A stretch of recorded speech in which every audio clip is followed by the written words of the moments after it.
Magandang araw po sa ating lahat. May nais lamang akong ibahagi na isang maikling pagpapahayag tungkol sa kasaysayan ng ating bansa at ang kasalukuyang kinakaharap ng ating bansa. Alam naman natin na tayo ay isang Pilipino.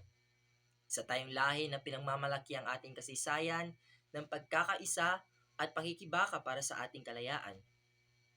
Sa loob ng maraming taon, ang mga bayani at martir ng ating bansa ay nagtulungan upang ipaglaban ang karapatan ng bawat Pilipino na mabuhay sa isang malaya at demokratikong lipunan at magkakaroon ng sariling Republika ng Pilipinas. Nangyari ang hindi mapapantay ang mga kaganapan sa kasaysayan ng Pilipinas na kung saan ang mga Pilipino ay nagkaisa, lumaban, namatay at nagpursiging makamtan ang kanilang kalayaan mula sa mga dayuhang sumusakop sa bansa. Ang mga ito ay hindi lamang mga kaganapan sa kasaysayan, kundi mga aral na dapat nating pagpatuloy at ingatan bilang mamamayan ng ating bansa. Sa kasalukuyan, narito tayo upang talakayin ang isang mahalagang issue na hinaharap ng ating bansa. At ito ay ang pagpapasya na hatiin daw ang Mindanao mula sa Pilipinas. At ako bilang isang Pilipino na nagmamalasakit sa ating bayan, at sa bawat isa sa atin, mahalaga na pag-aralan natin ang lahat ng mga aspeto ng usaping ito. Hindi maaaring hindi natin isaalang-alang mahalagang papel na ginagampanan ng Mindanao sa ating bansang Pilipinas.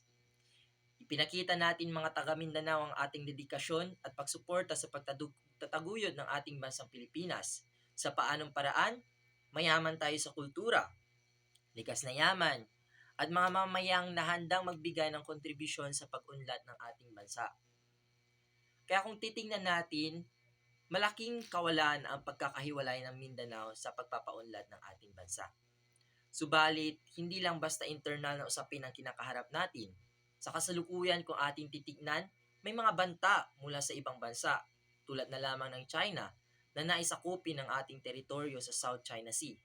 Kung mangyayari ang pagpapasya na hatiin ang Mindanao, mawawala ang lakas ng Pilipinas na harapin ang mga ganitong mga banta. At bukod pa dito, mapuputol din ang mga koneksyon at supply sa Luzon at Visayas. At kung akala natin na tayo lang ang mga Mindanao na kakakontribute sa kanila, tayo rin ay may mga pangangailangan sa Luzon at Visayas, tulad na lamang ng enerhiya, agrikultura, gasolina at marami pang iba na pinagkukuhanan natin dun mismo sa Luzon at Visayas. Bukod pa rito, malilesser din ang mga oportunidad sa mga bagong graduate sa atin, mga Pilipino na taga Mindanao. Bakit?